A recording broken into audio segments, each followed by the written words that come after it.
The Black Panther, an icon to black people everywhere and an A-list property in Marvel's House of Ideas. But that would only happen recently in the grand scheme of things. So come, let us embark on this journey together. This is the history of the Black Panther. The Black Panther makes his first appearance in Fantastic Four number 52, where he invites the Fantastic Four to his mysterious nation of Wakanda. However, Reed Richards, as well as the reader, notes that for a, seemingly not so advanced African nation, the Wakandans seem to have some pretty sophisticated technology, like a communication device that can be used to talk to anyone around the world. But I'm sure no such thing would ever exist in real life. It's just sci-fi mumbo jumbo. So yes, the idea of Wakanda being a technologically advanced nation was actually there from the start and not a retconned addition. The Fantastic Four accept his invitation and are promptly ambushed by the Black Panther.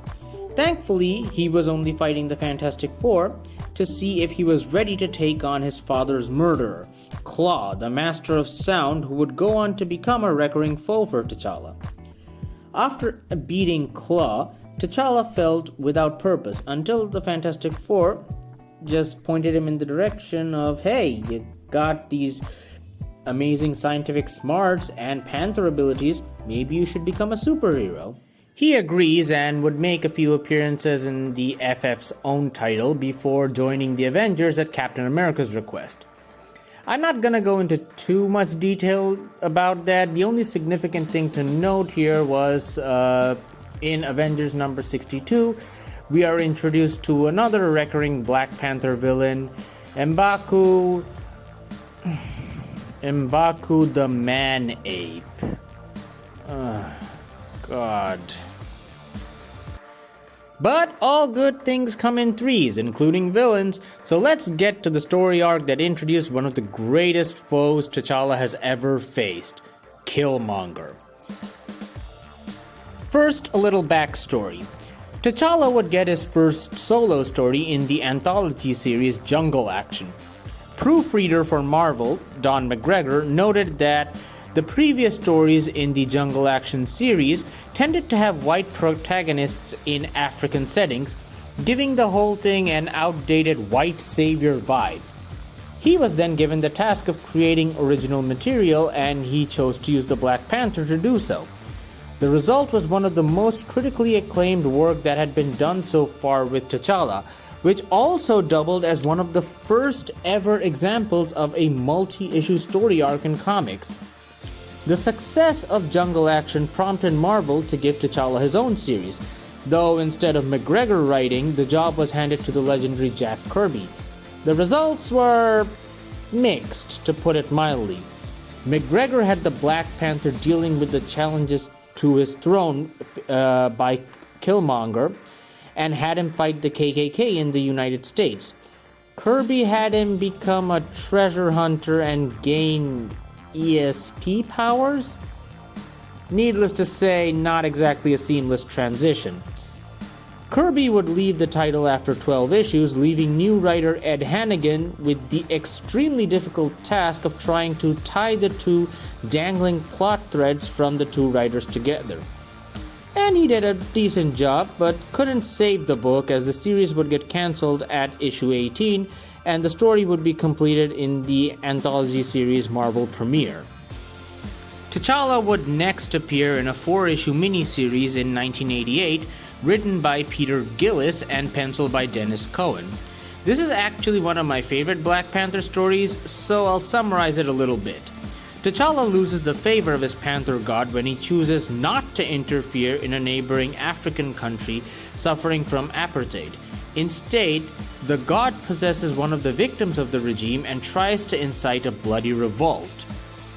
The story takes great pain to show that, yes, while violence against your oppressors can be tempting and even satisfactory, it is better to try for peaceful results instead. It's really good stuff, go check it out. McGregor would return to the character twice in 1989 and in 1990, but sadly the character wouldn't get a full series until 1998. If you saw my video on how the industry got its groove back during the 90s, you may remember me talking about the Marvel Knights imprint. The idea of the imprint was to give some of Marvel's B-list properties which showed promise an infusion of upcoming talent. The properties included Daredevil, the Inhumans, the Punisher, and of course the Black Panther. Writer Christopher Priest would go on to write one of the most well-received runs of Black Panther. It's honestly hard for me to describe the impact Priest's Black Panther had at the time and going forward. Priest would basically redefine the character, giving him a sense of gravitas that basically reminded everyone, this guy is a king of the most technologically advanced nation in the world, who also happens to be a superhero. The book would therefore very often deal with the impact T'Challa had on the politics of the entire world and the Marvel Universe as a whole. I feel like it would be amiss of me if I didn't describe Priest's writing style a little.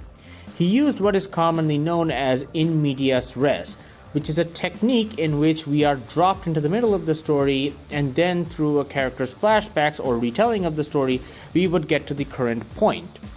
For Priest, that was one of the main reasons behind the creation of the character of Everett Ross. Someone who would describe the amazing things the Black Panther did either to his bosses or his girlfriend, who was also his boss and T'Challa's ex-girlfriend. Look, it's well worth reading on your own. I'm not going into too much details here. But what I will talk about a little are some of the amazing things that T'Challa did. Tricking Mephisto and punching him in the face while at it, crashing his country's economy to give him an advantage over Killmonger, defeating Hydro Man with electrolysis, and to prevent this video from running too long, I'll just end it on this, getting swallowed by a dragon, then clawing his way out. In the final issues of Black Panther under Priest, a new character, Casper Cole, was given the identity as T'Challa was suffering from a brain aneurysm after his fight with a mind-controlled Iron Fist and an alternate future version of Iron Man in a story that somehow included characters from the Kirby run of Black Panther, including a version of the Kirby Black Panther. If you find what I just said confusing, you have probably hit on one of the bigger issues of Priest's run, his tendency to overcomplicate things. Personally, I didn't have any problems. The run is very enjoyable and these are honestly negligible complaints. But someone at Marvel clearly did. Priest's run ended with T'Challa back in the role and a new writer, Reginald Hudlin, was asked to begin the next series. Hudlin immediately began his run by throwing out or flat out ignoring most of not only Priest's run, but a good portion of Black Panther history as well. So he's keeping tradition? The first half of the run appears to be set in the past, while at the same time tying in with the current X-Men. It's really confusing. The second half of the run spent its time being part of various Marvel crossover events. In case it wasn't quite obvious, I'm not a fan of Hudlin's run.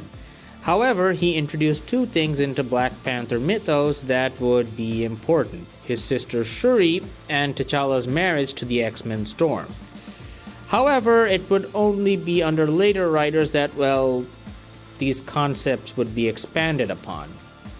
What Hudlin did with these concepts can be basically summarized as, hey guys, T'Challa has a younger sister now who also wants to be Black Panther.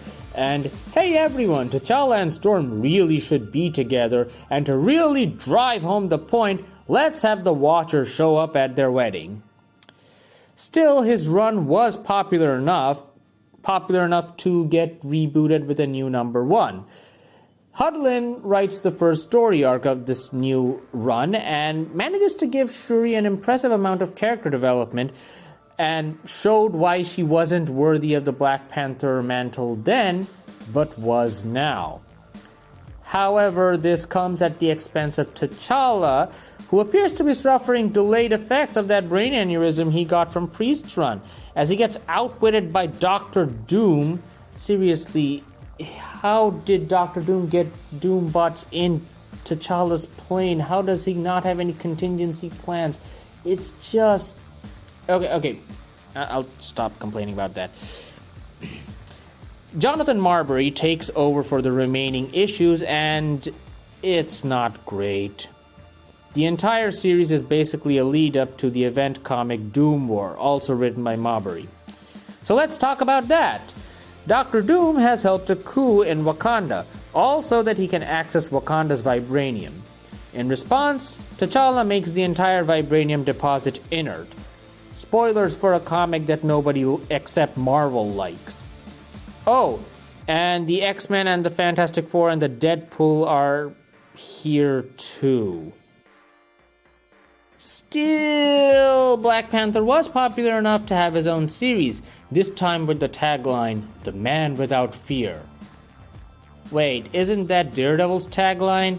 Yeah, you might have then discovered which direction the book is going. Writer David Liss was brought on board to redefine a new status quo for T'Challa, and he, with Marvel's blessing I might add, decided to strip down the character entirely, giving him a quote-unquote fresh start to see what the Black Panther was without the tech, his country's resources, and his superpowered wives. And fans hated it.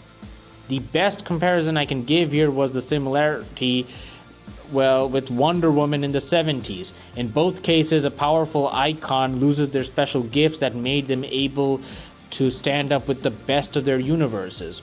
And here's how Danny O'Neil, the writer of Wonder Woman, reacts to this years later. Boy, did I screw that up. There are really two noteworthy things from the Man Without Fear era. The American Panther story, which I really feel holds a lot more weight now than it probably did back then, and the gorgeous art by Francesco Francavilla. But in the end, it wasn't enough, and after the series cancellation, a new series wasn't greenlit. Things look bad for the Black Panther. Enter Jonathan Hickman. Before Hickman was given the reins of the Avengers franchise, T'Challa had two notable things happen to him in the interim, both of them in the event comic Avengers vs. X-Men. His marriage to Storm was annulled by T'Challa himself because she was on Namor's side when he attacked Wakanda. He was under the control of the Phoenix, but Wakanda was devastated by Namor's attack and would take a long time to recover. Moving over to Hickman's new Avengers book, T'Challa witnesses an incursion between the Marvel Universe Earth 616, and another one. As a result, he decides to call together the Illuminati, a group of people in the Marvel Universe known for having notable influence over various superhero teams. T'Challa was actually opposed to the initial idea of such a group, not joining the first team. So the fact that it was him initiating the group, showed how high the stakes were. While some people disagree, I feel that Hickman was able to give T'Challa his depth that he had been lacking since the Priest era, while also adding a layer of emotional complexity to him. Having to work alongside Namor in secret while their nations were at a Cold War that occasionally blazed hot definitely didn't help him, though it did make for some entertaining stories. This would lead into Hickman's Secret Wars, which thankfully I've already covered, so please watch that video. And thanks to Hickman's efforts and an appearance in Captain America Civil War and his own upcoming movie, T'Challa got his own series again, which I have also covered, so the video won't run for like half an hour or something. As of this video's release, Ta-Nehisi Coates, the current writer of the Black Panther saga, is about to finish his epic run. So the future for the Black Panther may be about to change again. But I'm not really worried. If anything, T'Challa has shown himself to be extremely resilient, and I have no doubt that this icon will charge bravely ahead, no matter what the future holds.